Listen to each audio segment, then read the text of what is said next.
Welcome to the Sound Off. Sammie Wicks, joining us today, is a nationally recognized practitioner and researcher in behavioral threat assessment and targeted violence prevention, with experience spanning law enforcement, juvenile justice, and community-based interventions. With more than a decade in public safety, Sammie has worked on the front lines as a crisis response officer and in juvenile justice settings, supporting youth at critical points of intervention and helping to disrupt pathways toward violence. His work has focused on developing and leading programs that identify concerning behavior early and respond with coordinated, multidisciplinary support, both inside and beyond the school environment. Today, Sammie brings a systems-level perspective that bridges schools, juvenile justice, law enforcement, and mental health, emphasizing that prevention doesn't stop at identification, but requires thoughtful intervention, accountability, and support across systems that serve youth. Today, we're going to explore what it really takes to move from identifying concerning behavior to actually preventing violence, and how schools can better align with juvenile justice partners in that work. Sammie, it is such a pleasure to have you here on the Sound Off. Thank you so much for joining us. Hey, Michelle, thank you for having me. I'm really happy to be here. Well, I'm glad to hear that, because this is the part that I warned you about, where you will have to goof off for a second before we get serious and tell us something that people would be surprised to know about you, given your background, perhaps. What is your superpower? Oh, yeah. I'm all for being goofy. I think with like a lot of the serious things that we all deal with on a regular basis, it's important to remember how to play a little bit. So, Yeah, 100%. yeah. So I think when I think about what my superpower is, I think about my ability to connect people. Whether it's a good thing or a bad thing, people love to talk to me. I am a talker from the South. I come from a family, a very large family, very vocal, communicative family. But I also think that I'm a pretty good listener as well too. And one of the things that I've always experienced is that people talk to me really easily, whether it's in professional settings, personal settings. If I'm just sitting by myself reading a book at a restaurant, folks will come up and talk to me. And I think I do a good job of really listening to people and letting them know that I'm listening to them. So they tend to tell me their whole life story. But it has really benefited me in my career, and I'd say it benefits me in my personal life, and actually enjoy hearing people's stories. So it's pretty great, and being able to take that and then actually connect people together, because when I think you really listen and understand what's important to folks, because all of the organizations we all work for are just made up of people. It makes it a lot easier to get those systems, those organizations, those people to actually buy in and work together in a way that's productive and helpful. Yeah, well said. So basically, Southern charm is what I'm hearing. That's your superpower. You said it, I didn't say it, but I'll take it. No, I love it. It's fantastic, and I as a people person myself, I have had one too many Uber rides, right? Where I was the sounding board. I totally relate to what you're saying, and I can see how that would be really beneficial in all of the different hats that you've worn throughout your career. So can we start there and just talk about kind of your professional journey, where you started? There's just so much meat to all of the different, I would say, spheres of this work that you have been involved in. And I think that's probably one of the things I'm most excited to talk about today, is how that all comes together. So give us a little bit of a background in you.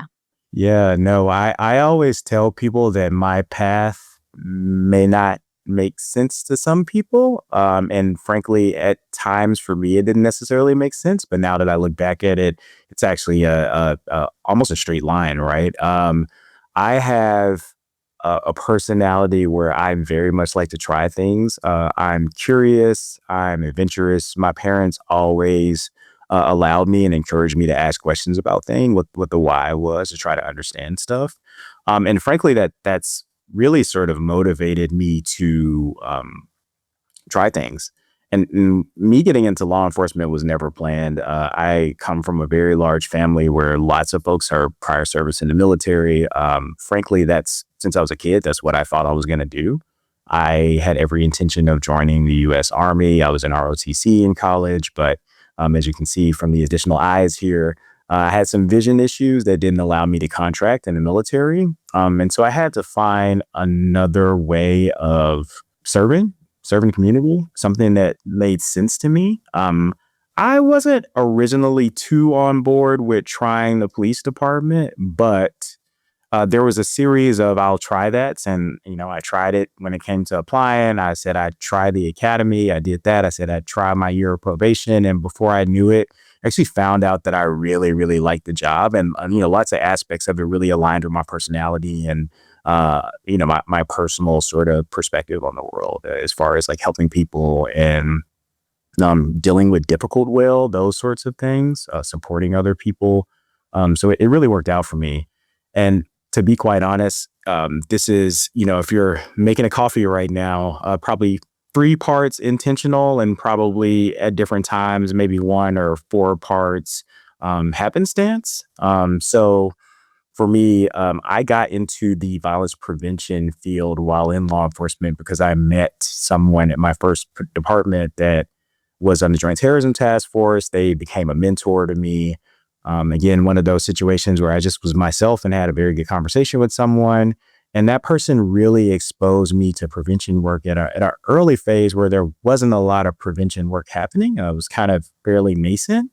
Um, and frankly, that kind of helped me figure out what I wanted to do. So I left that department because I got into grad school in Colorado, was able to join local police department there and continue working.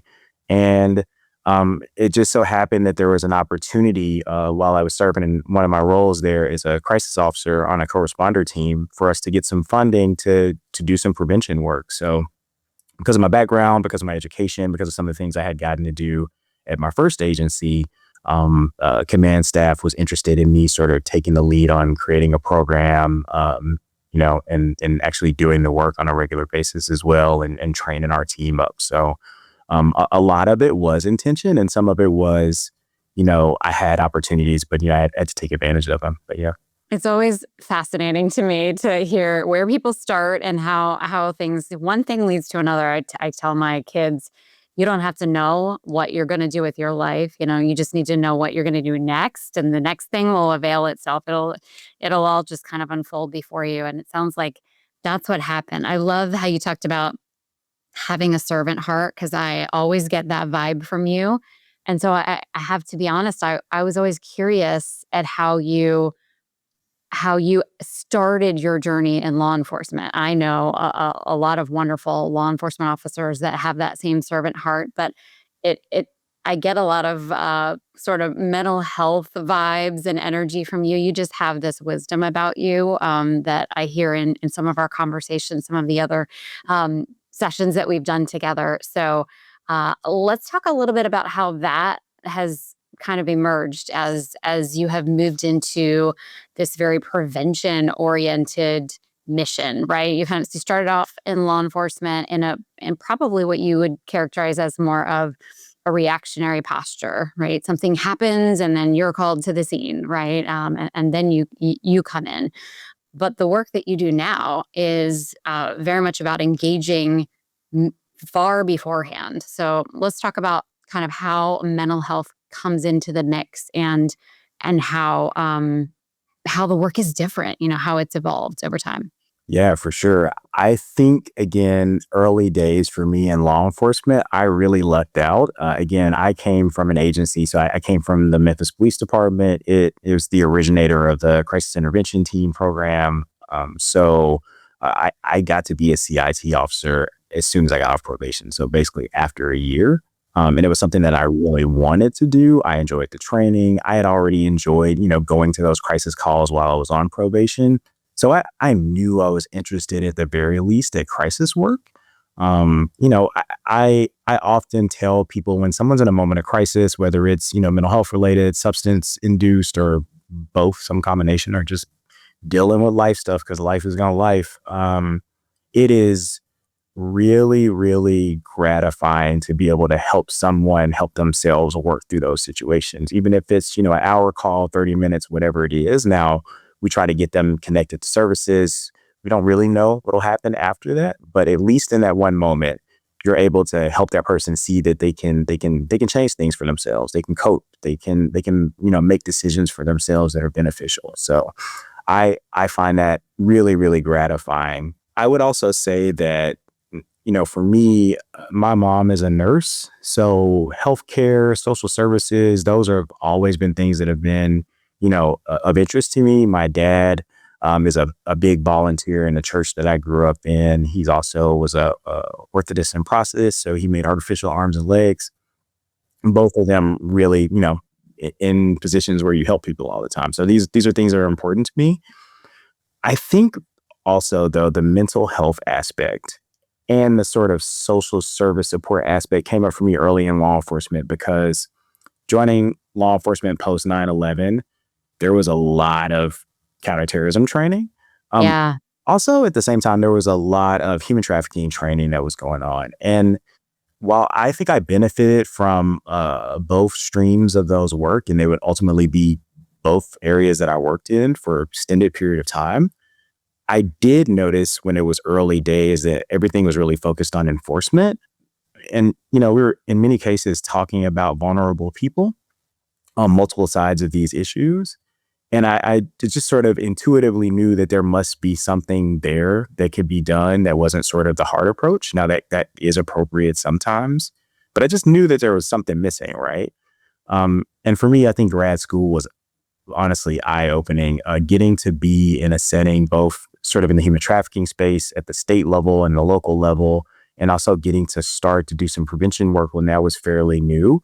It really sort of reinforced that voice that I had in the back of my head that was telling me that there can also be another complementary approach as well too. So every opportunity I got to do some sort of training that was, mental health or social service related, I wanted to do it. I just think it's beneficial for so many community problems and challenges. So I'm getting that it's in the DNA, definitely. So I can imagine growing up with a mom as a nurse and a dad who's a community leader, faith leader, and a solution provider, essentially. For people. You know, being gutsy and being comfortable stepping into a sphere, a discipline, an area, that maybe it's not your area of expertise, but you'll reach across the aisle, so to speak, and do some of that bridging that we're going to talk about today. It all makes such great sense. So, how does this all get you involved in juvenile justice? Like, where does that come into this journey of yours? Yeah, I think over the course of my career, the folks in the different communities I've worked in who have had more challenges have just gotten younger and younger. So some of this is happenstance and trends that I've seen in some of the communities that I've worked in. I also find it to be, I mean, I think I said earlier, I like to do hard.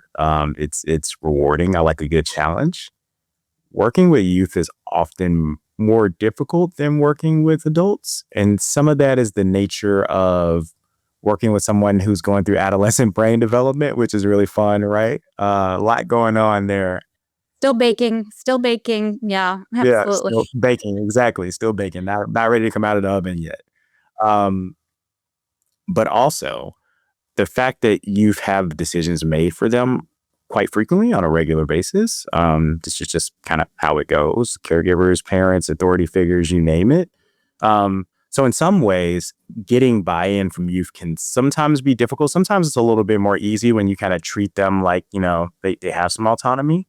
But I've always liked working with young people. I also remember what it was like growing up and going through my own adolescent development. I mean, I feel like just about everybody, when you asked about superpowers earlier, everybody's kind of afraid of their own power when they're a kid, right? You Yeah. don't know that people will accept it and accept you. Peer pressure is a real thing. You're trying to figure out who you are, how the world works, what it means, what your place is in it. And I think like, really experiencing that in a real way, especially as an only child, not having like brothers or sisters to talk about this stuff with. It's always been a population that I've been drawn to. So yeah.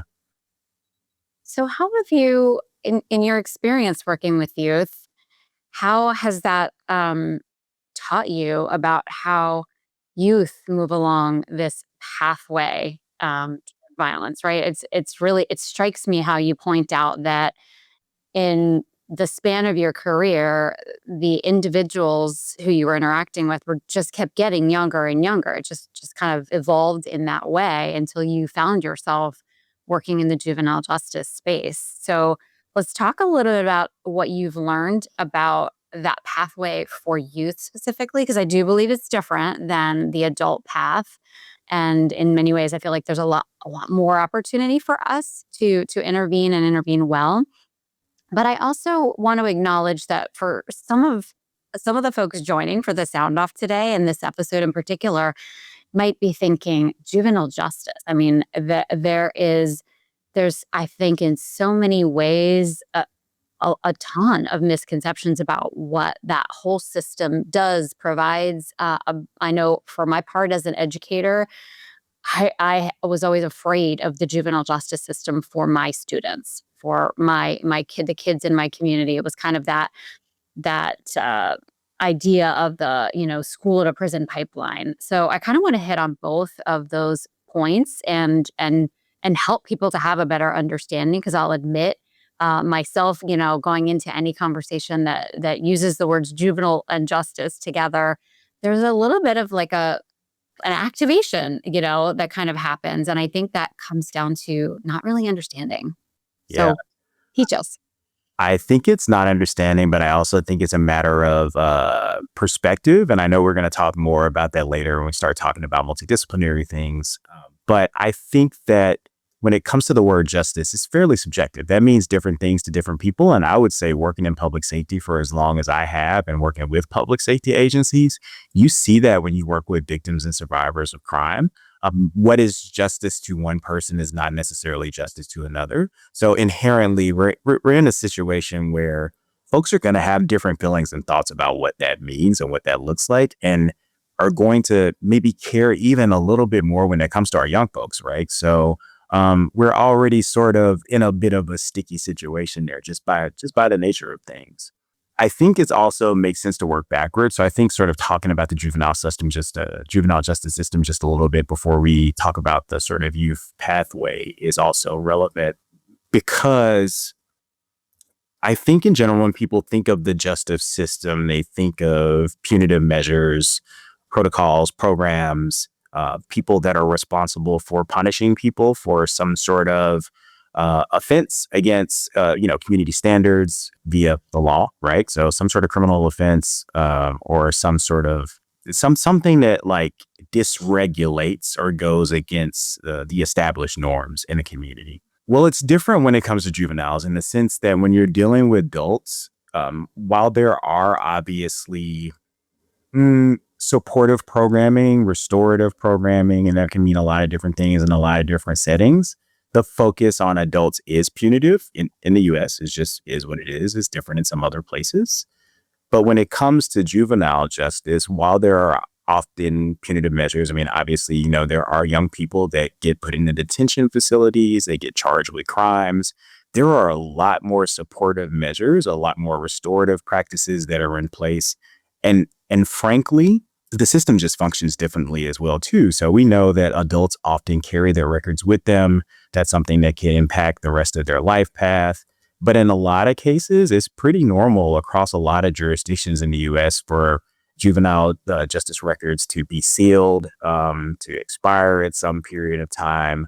So the system, inherently functions differently. We recognize that these are young people that have done something at a stage of life where they have a lot of time ahead of them.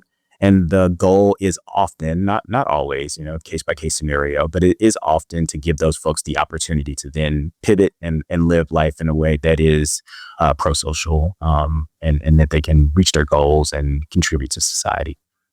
So that makes a lot of sense to me, and I can see how you would have naturally evolved from one area into the next, right? Because if the juvenile justice system is actually uniquely protective and is designed with intervention and getting kids off of a negative pathway, whether it's pathway to violence, pathway to harm, pathway to nowhere, whatever bad pathway that is not the desired outcome for this early human, right? That system is, I think, uniquely positioned to support the process of behavioral threat assessment and management. So I can see how that kind of bridges from one discipline to the other, kind of really knitting them together. Yeah, yeah, and I think, when you talk about what the pathway is, I think that that's really important as well too, because depending on what the thing is that folks are worried about, that's when in the juvenile justice setting things can become more punitive, that's just something that we have to be aware of. But that's also why some community members have fears about getting law enforcement involved with young people that are engaging in specific concerning behaviors. But I think one of the things that becomes really beneficial when we talk about a pathway to engaging in active violence or an active planned violence or targeted violence, is that now across the country, it is becoming the norm for there to be so many other sort of off-ramping opportunities. So if we're viewing this as a pathway, we're riding down a road, there are exit ramps that don't necessarily involve people getting incarcerated. And that's oftentimes appropriate. And I think the more of those options that are available, the better. Because what I often see is communities when they don't have alternative options or resources, they don't have those off ramps, those exit ramps. They just kind of continue down the road and sort of do what they would normally do in those situations. So I think the pathway itself matters to where it's going. But, when it comes to young people, I always tell people when you know of a young person that's had challenges and they've been on a pathway to some or other form of community harm, whether that's, related to gang violence or, substance abuse, some sort of property crime, petty theft, break-ins, whatever it is, right? While when we talk about a pathway to violence, the endpoint can be exponentially more harmful than some of those property things, the pathway itself is pretty similar. What we typically see is we see young people who are having life challenges with poor decision making, oftentimes not a lot of supports or resources. And I think one of the misconceptions is just because somebody comes from a middle class or a well-to-do family that there's a lot of support there. Sometimes when the caregivers are, have those high-paying jobs, I always tell people this, you want a six-figure job, you are probably going to have no free time, right? So parents may not be around. This may be to get attention, it may be to get some other kind of needs met, or kid may really be struggling. And you see this across sort of economic demographic areas. So that pathway looks really similar. It looks like folks with a lot of different challenges that can manifest in a lot of different ways, economic, mental health, being bullied. I mean, the list goes on and on. Uh, Dealing with those things, coping with those things in a pretty poor way or maladaptive way. Mhm.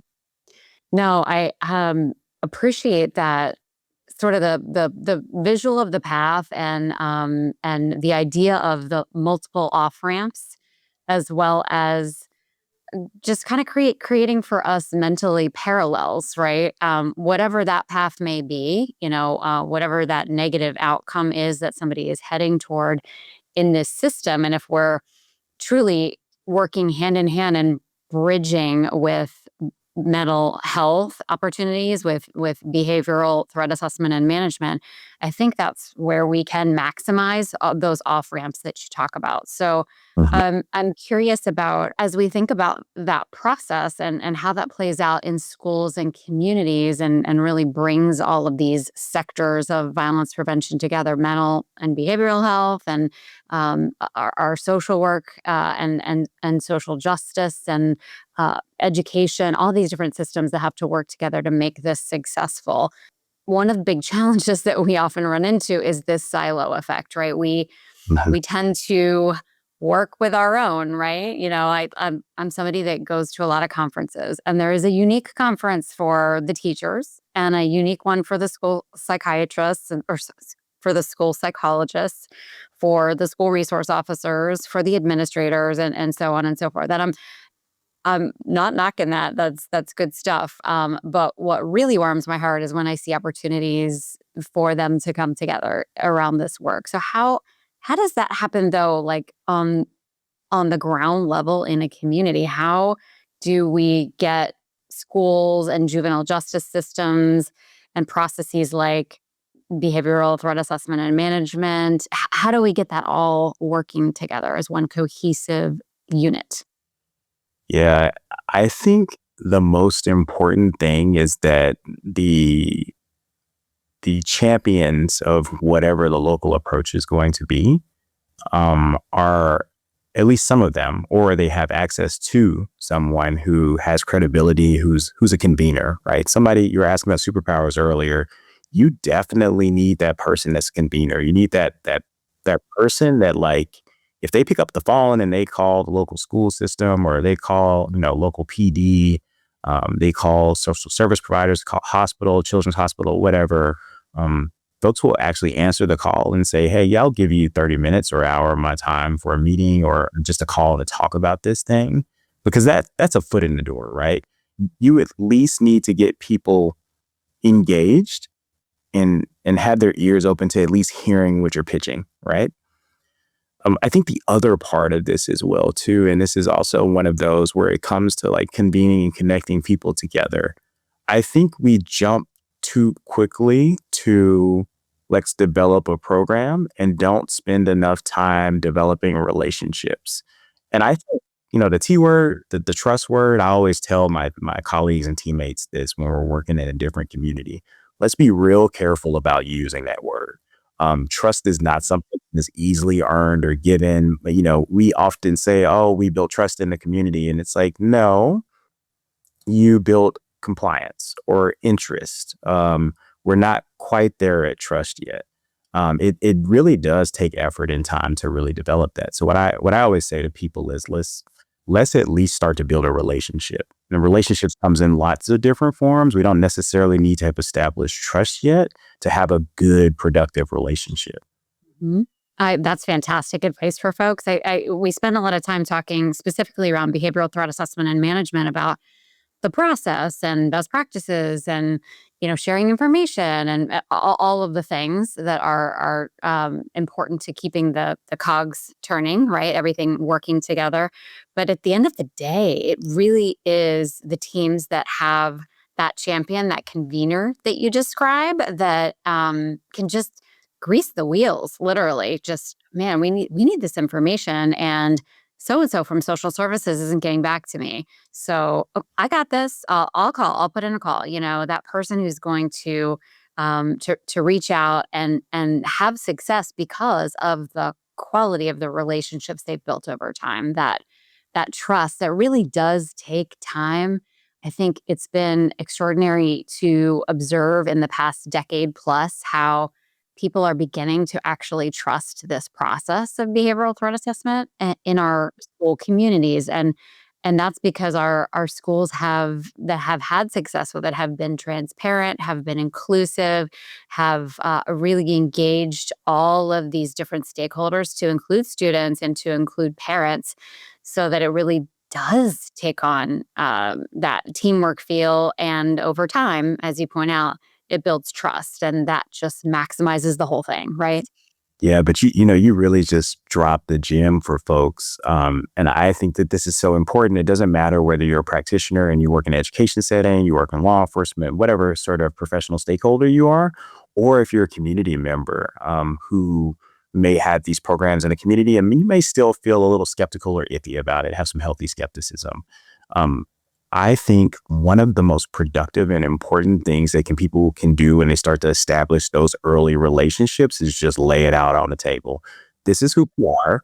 This is what our goals are. This is our mission. This is what we bring to the table resource wise. This is what we can do and what we can't do.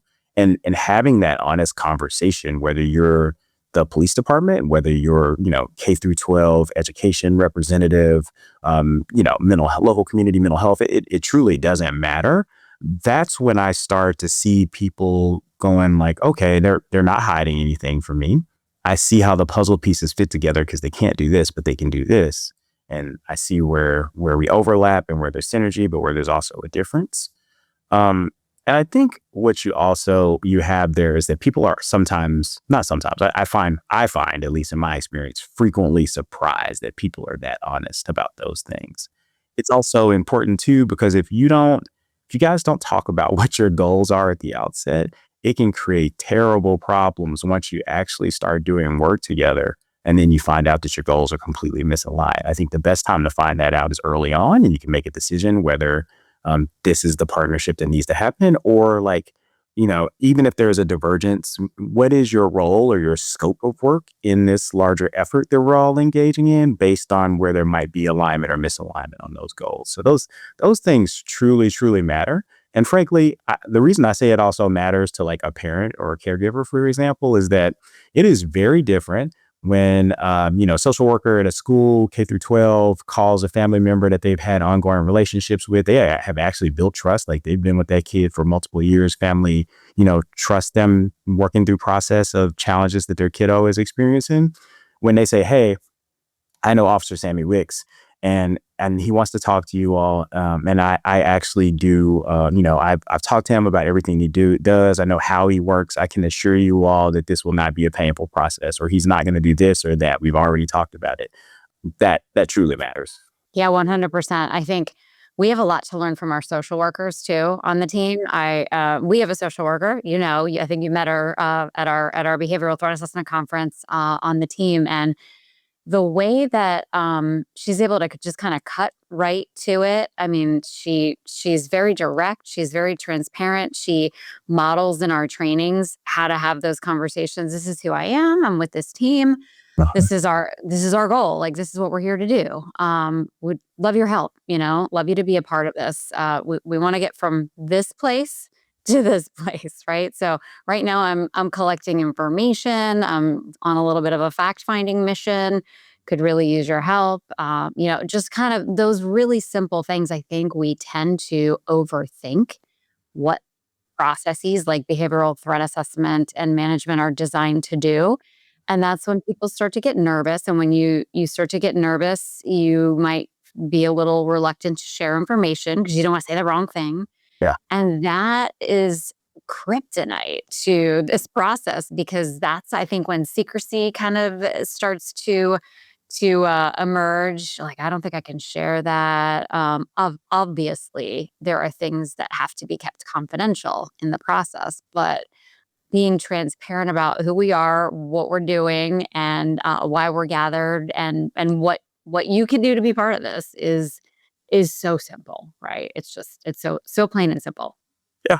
So let's talk about something a little challenging in this process, where I like to think of it kind of like a balancing act. Our goal is safety and success, right, for all persons involved.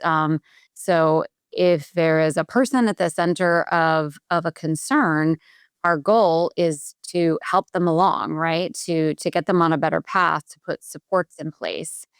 And inevitably, in some cases, we'll find that along this journey of theirs, they have engaged in something illegal, or they have violated a student code of conduct, or something like that. Like, basically, we've got this challenge now of balancing our goal to support and accountability. And I think, as a parent, I can see how they go together really well. My kiddos didn't like it so much, when there were both things there. But I think some of our teams really struggle with that, and also I think they struggle with how to articulate that to parents of students who may be involved in this process. So let's talk about that a little bit. How do we balance accountability and support in this process, and how can our schools and their partners respond in ways that are both reducing harm, but are really doing everything we can to mitigate or prevent pushing students deeper into the justice system, for example? Yeah, I mean, this is such an important question, and I've worked with so many teams across the country. I would say even like abroad as well, to sort of navigating this issue. And I've dealt with it on my own teams. Accountability is a non-negotiable, right? And I always talk to people about this too. There's just even a misconception in society about things like restorative practice, for example. Go ahead. There is Amen. no restorative practice without some form of accountability, right? It's that doesn't necessarily mean that someone's being arrested, they're being incarcerated, or they're being fined, but there does need to be accountability, and there also need to be clear and firm boundaries. And I say that because, oftentimes when we're working with young people, they're they are inherently going to probe boundaries. They're going to try things, see, if I step over the line, what happens? It's just part of growing up at that age. They're going to take risk. That's what, adolescents do. But one of the things that I see is actually being really harmful in a lot of cases that immediately come to mind is where, you know, teams don't put any boundaries in place. There's no accountability. It's all just like, well, how do we help this person? How do we give them services? How do we support them? How do we make them feel good? How do we make them feel included? All of those things are incredibly important. But if there's no accountability, we're not addressing the concerning behavior that happened in the first place. Hmm. And Yep. there is, frankly, no incentive to not to continue to engage in that behavior or to what we all don't want is escalate that behavior, right? That's not great. And not only is it important to put those things in place, it's also really important to clearly communicate them and then check that there's understanding with the person that's in the concerning situation or displaying the concerning behavior. One of my mentors, Dr. Lori Sperry, she works with autistic young men who are juvenile justice involved, and I've gotten to do a lot of work with her over the years. Um, there's so many instances and where she's worked where the school had done a really good job when a young person had engaged in some sort of concerning or threatening behavior of putting supports in place of deciding like what those accountability measures would be, and they're oftentimes not. I mean, law enforcement might be involved, but it's not incarceration or arrest or anything. But then they forget to communicate it to the student. So the student has confusion about what they're supposed to do and also what they're not supposed to do and what will happen if they do those things. And so what happens is inherently when that's not communicated, they tend to do something they're not supposed to do. And then they really feel slighted because no one told them. And now they're being held accountable now for that. And then you lose buy-in. And one of the things that, it's not always possible, but one of the things that is precious as a diamond when you're doing behavioral threat assessment and management is to get buy-in from the person that's engaging in concerning behavior. So I think it's so important. We can't be so worried about making people upset or harming them by actually doing something that's appropriate that we actually harm them by trying to protect them. And that absolutely can happen. That's actually not good for anybody. And it often results in negative outcomes. So again, I think that accountability piece is really important. Teams need to lean into it. They need to do it at the appropriate level. That should be informed by the actual what's happening in the situation and their assessment. But it absolutely needs to be there. It's got to be a core piece.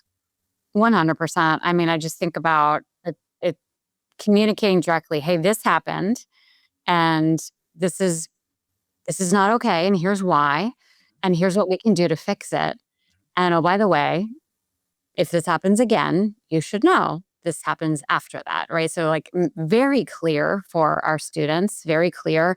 Particularly, I like how you brought up so casually too the project that we did with Lori, with you, with Dr. Frank Straub, really looking at some of the special populations and individuals who may find themselves either juvenile justice involved or involved in the behavioral threat assessment and management process for within the school community, right? If there's some kind of concerning behavior, it's even more important with special populations that we are very, very clear, particularly with our autistic community. And so I'd love for you to dive in a little bit there on the process and share some of the insights around the intersection between, say, autism, for example, we'll use since that's where our e-guide really focuses, and these processes, both behavioral threat assessment and juvenile justice.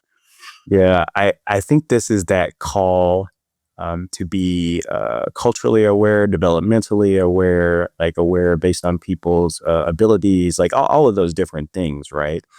If you're not taking them into account at every step of the process, you will often make a more difficult situation for yourself. And I think the perfect example is what you brought up. It's not just clearly communicating things to folks, it's also checking for understanding. And that can look very different for people depending on where they are, developmentally, frankly, psychologically, where their social development is, all of these things, right? What language they speak. We have to find ways to ensure, to the best of our abilities, that people actually understand what they're um, agreeing to in some cases, or what they're subject to in some cases, what they're a partner in. I mean, it looks different depending on what the intervention looks like. But I find that that's so important. And, when you talk about folks that are autistic, I mean, that obviously, depending how your autism presents, that can be very different. So also not just saying that there's one way to engage with a person that's engaging in concern and behavior that is autistic, right? It doesn't always look or present the same. So I think those intricacies, that sensitivity to difference becomes really, really important. And in fact, that sensitivity to difference is your ally in these situations. Like, I mean, I tell people this all the time. I think that's one of those things to put in your toolbox.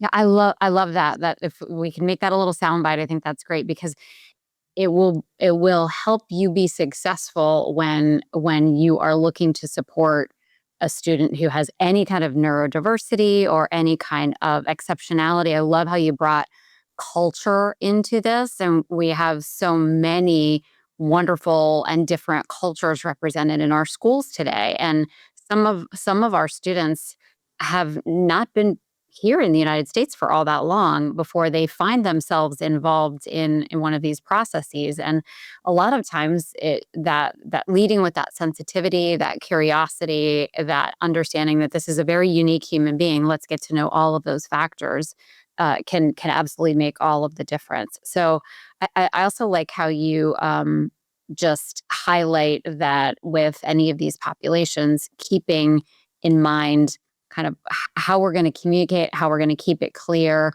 So I think that's big fruit, I would say, a haul, if you will, from that e-guide that folks can find on our website at Safe and Sound Schools. It's a free resource, and although we created it with the focus on autistic populations, the beauty of how we're learning to better serve our kiddos with autism spectrum disorder is that translates to all kinds of exceptionalities, and even a student who you may consider developing neurotypically or average or however you want to look at it, they're still going to have all of their own special sensitivities and experiences that make them unique. So I love the idea of leading with that kind of mindset. It's brilliant.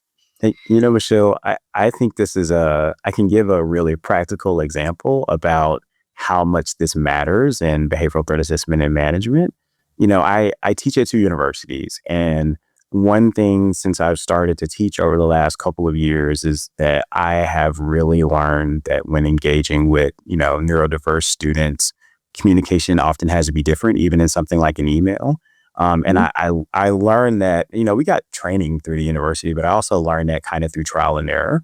Yeah. Um, but in my world, in a university setting, if there's a miscommunication, I can change the date of an assignment. I can let someone resubmit something. I can change their grade. It's not the end of the world, right? Granted, I want to make sure that I don't keep them from having academic success, but it is pretty easy for us to make an adjustment when we need to Mhm. in the behavioral threat assessment and management process. And this is not to scare people, it's just being honest about it. Depending on where, if you don't pay attention or are not sensitive in that way throughout the process, if you've gotten to the end of the process where you're now doing some sort of intervention and you've completely forgotten about this, the cost of missing out on those things is a lot higher, right? You can't just go in the grade book and change the grade book. You can't change the assignment date. Now, you may be able to pivot. You all may be able to get things on a better pathway, but the risk is higher when it comes to dealing with, students that are engaging in these kinds of concerning behaviors. So for our teams that are joining, some of them listen in together, which is just a great opportunity for teams, listening to the podcast and turning it into a discussion opportunity for teams and for individuals that are engaged in school safety in many different ways. What are the most important first steps you would say to helping to build these kinds of partnerships, these kinds of shared values with juvenile justice systems, with social service systems, with education systems, all of these different systems that we've got to get humming together to make this successful? Yeah, I'm going to go back to something I said earlier, and I'm going to try to really foot stomp it and hammer it home because I think that it's important how you pursue relationship building really matters at the outset. And how you try to maintain relationships is also really important. Just as it's extremely important how you try to maintain relationships when you hit a place of friction. All of those things are important. But what I will say is, we don't have all day. We could talk about this all day about relationship building. I don't have a lot of time to spend in this instance talking about how we maintain relationships, whether there's, something that's going on and we're having a problem, an inner team issue, or not having one. It's just sort of competing priorities, limited resourcing. Um, Even in those cases, how you started the relationship will often give you a lot more leeway to bounce back from those things and navigate those things. So I think it's really important at the outset, again, like I said, about being really transparent about who you are, what you do, and what you represent, and what your intents are. And I say that as someone who worked in the community where, frankly, during the George Floyd protests, there was not a lot of interest in working with law enforcement and a lot of the school campuses. And I think the way that my team was able to navigate that, not I think I know, is that that was our approach. And we were actually directly told that by education folks. They said, we were very surprised about how transparent you were. I mean, because we had conversations with people. We're like, listen, if there's a threat to life, we don't want you to keep that from us. But, our organization, and had to get approval for these things, but our organization can be pretty risk tolerant or intolerant. Law enforcement agencies are often willing to engage in punitive measures, sometimes on things that aren't maybe the most dangerous behaviors, but it's because that there's always that risk, right, that something could escalate, and that's just not acceptable for most law enforcement agencies. So, like, our agreement was, hey, let's establish some thresholds. If it doesn't meet those thresholds, you know, you don't necessarily need to bring that to us, especially if it's something that you can handle in house. But do keep good records in case we do need to get involved, and be prepared to brief us at this stage. Mhm. That way, we're involved also at the appropriate time based on what's happening, and that you all feel comfortable with the response based on what's actually happening in the moment. And I will really say that, like, that helped us not only get our foot in the door with some of these campuses, but like it resulted by the end of it fairly quickly after a year where we just really became a significant element of their internal behavioral threat assessment and management process. We were doing consultation calls on a regular basis. That continues to happen now. I've been away from the team for several years. Um, Additionally, we've been brought in a couple of times to do district-wide training as well too, like annual training. So like that really shows you, once people sort of are like, oh, you are who you say you are, and you also want us to be successful too, and we're in agreement about what success looks like. You just reap the benefits. But I always tell people, you take I won't say bad, but good with the bad. Um, it's good because people, they do get to the point after several years that they do trust you. But what comes with that is more work, right? So, what I always tell people, like, you got to be aware that's might turn into more trainings, more discussions with parents, or PTA meetings. It might turn into consultation calls. It also is going to turn into a lot more referrals from the district and from campuses as well too, because they feel like they need you as a partner. So just something to be aware of. If you're doing your job well, then you're gonna be busy. Exactly. That makes my heart sing. I love how you started off just talking about like these are the rules of engagement with a team, right? And then how you got to explaining and demonstrating how that resulted in relationship thing. Like you did the thing. You built trust, your T word, right? That happened. And so they began to come to you, as you said, as a partner and as a resource. So we don't have to reach a point where someone breaks a law. I'm just going to reach out to Officer Wicks because I need his pulse on this. I want to know his thoughts. Does he have any additional information? Has he interacted with the family? What other things can he bring to the table? I think that's just such incredible sound advice for everybody joining us here. So And what can I actually say God, something out? Like, this is a call for everybody involved. I know everybody sometimes worried that partners are not sharing enough information. I can really only speak for law enforcement. I can't speak for everybody in law enforcement, but speak from a law enforcement perspective, because that's where I've worked. Although I've worked a lot with schools, worked a lot with mental health professionals. I actually often find that if you can appropriately articulate why information needs to be shared, either to local community mental health, to hospitals, healthcare officials, to schools, they will do their best to try to help you. One thing that we have to do a better job of in law enforcement, and this is not to knock us, it's just the nature of how we work. We deal with a lot of sensitive information about people as well too. We often end up working alone. I think one of the really beneficial things that's happened in the last couple of years is that law enforcement in general is starting to attack a lot of community challenges and issues from a multidisciplinary perspective. yeah. Um, and depending on what jurisdiction you're in, it may be a little bit newer for you, or you might have been doing this for a long time. But I do think as law enforcement officers, we have to do a better job of sharing what we can share and sharing it in a timely fashion. And I always use Mhm. the example of supporting a local community one time where there was a student of concern engaging in concerning behavior, some pretty significant concerning behavior. And law enforcement, it was deemed to be appropriate to respond and to contact this person and, sort of investigate further and see what the appropriate action would look like. And no information was shared back to the school. And the behavior was so concerning that they were considering shutting down school the next day. So Um, those folks need to make that decision, right? The administrators, that impacts other staff, that impacts parents and teachers and students, all of these things. And then if they close, how long do they close? So we have to be conscious of those things as well, too, because those folks are our partners. They're also our neighbors. so what is on the horizon, Sammie? What do our teams need to be preparing for, aware of, training for Yeah. as this process gets better, which is great news, as people begin to develop these relationships and build trust and create more work, which I'm all about. That's great. Because if we can be busy on the front end, that means we're not going to be busy on the back end, which that's where we want to be, in the prevention zone. But what do we got to be thinking about here? What's coming down the pike? I love your framing. What do we need to be thinking about instead of like, what do we need to be afraid of? And I think that's relevant for a very specific reason.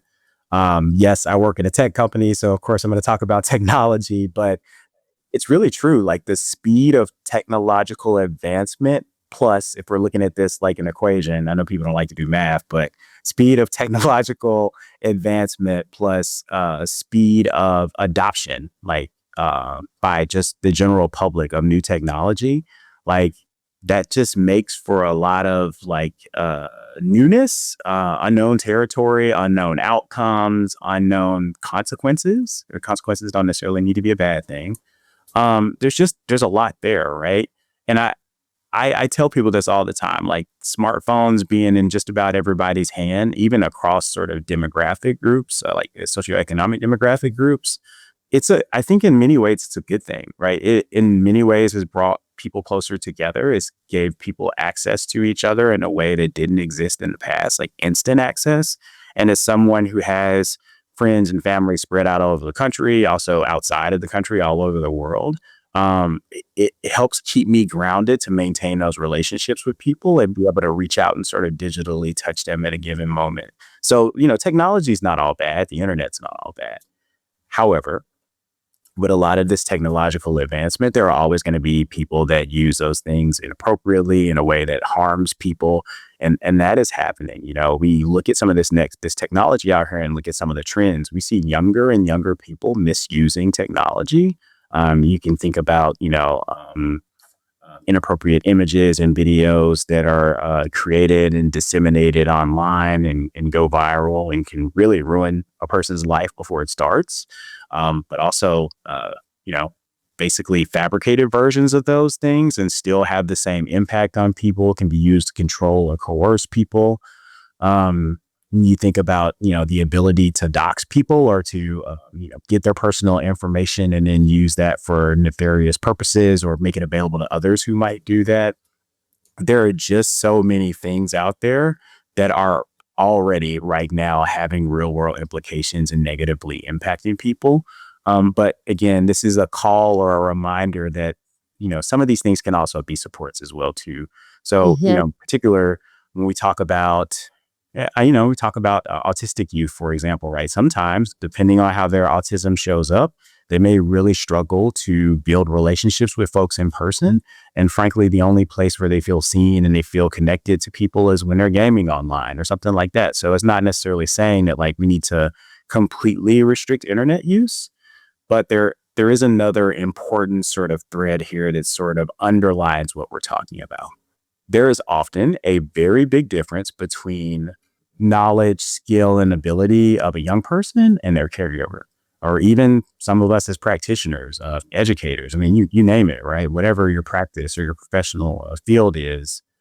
And it can make it really difficult when we talk about that intervention, like we were discussing earlier, to truly navigate appropriate, healthy internet engagement, especially when that surrounds or supports the concerning behavior that we were all worried about in the first place, right? So I think teams have to be thinking about just accepting that this is a thing. First of all, you can't fight it. It it makes too much money to fight it. It's not happening, and people want it, right?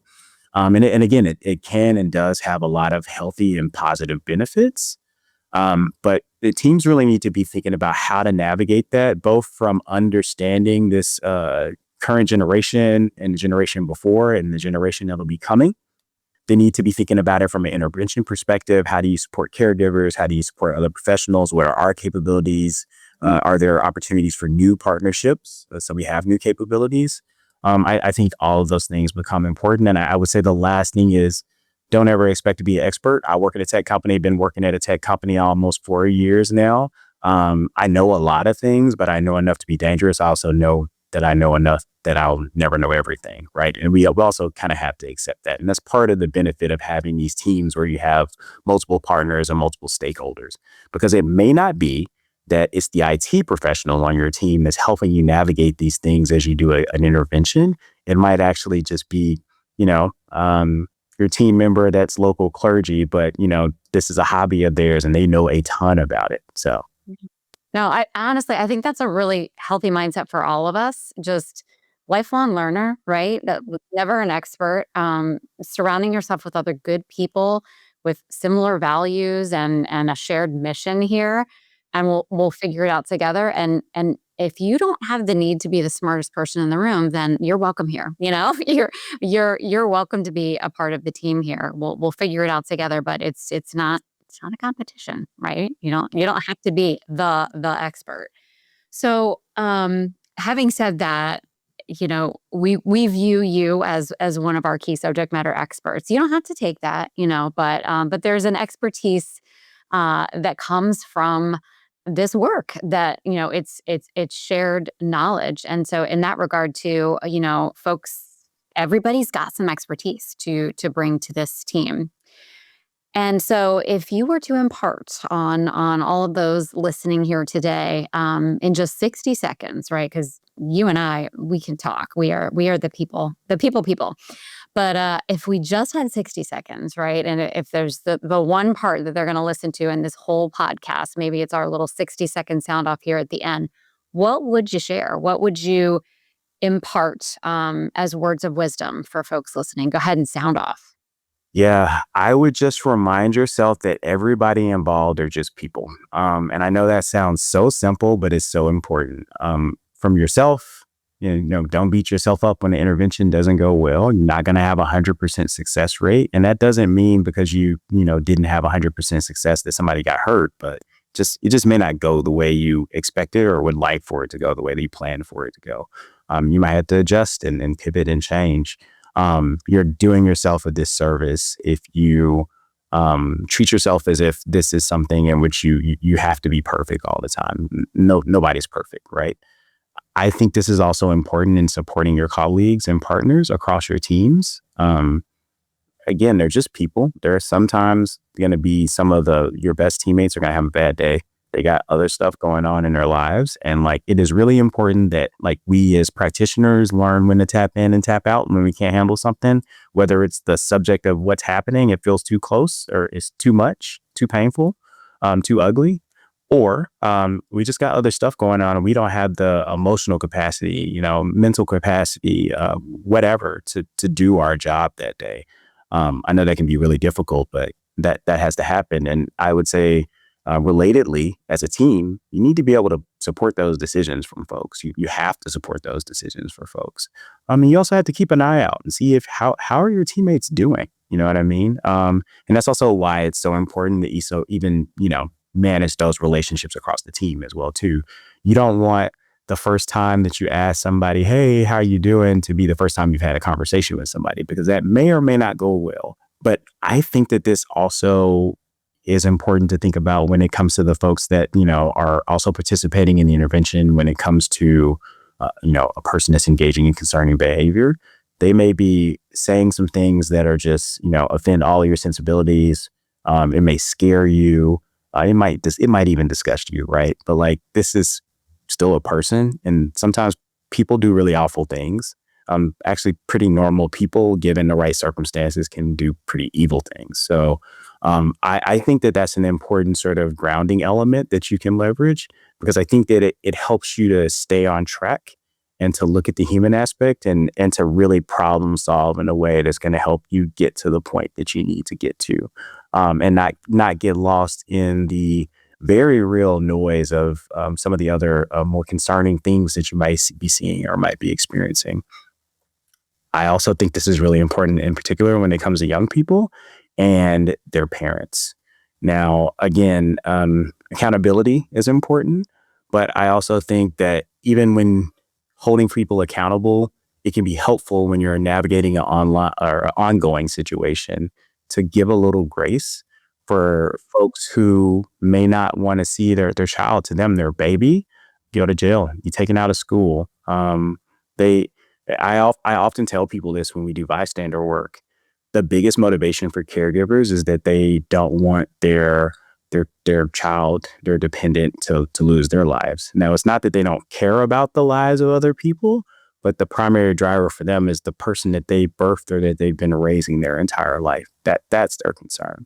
So again, just taking that into account, that's actually something that you can leverage. So, just try not to get, as much as humanly possible, too frustrated with those folks, and sort of use that understanding of everybody being human to keep your team healthy, keep yourself healthy, know when to tap in and tap out, what that looks like. And also to really do these interventions to support people, to help people, to keep people safe. Well, Sammie Wicks, those are some words of wisdom for all of our listeners. Thank you so much for spending time with us here today. To all of our listeners, if you got good stuff out of this conversation like I did, share this with your colleagues, invite them to subscribe, come back and join us regularly. Come back to these conversations as well. I find as just a little refresher, a shot in the arm, a lot of these conversations do just that for me and so many others in our community. This has been The Sound Off with Sammie Wicks.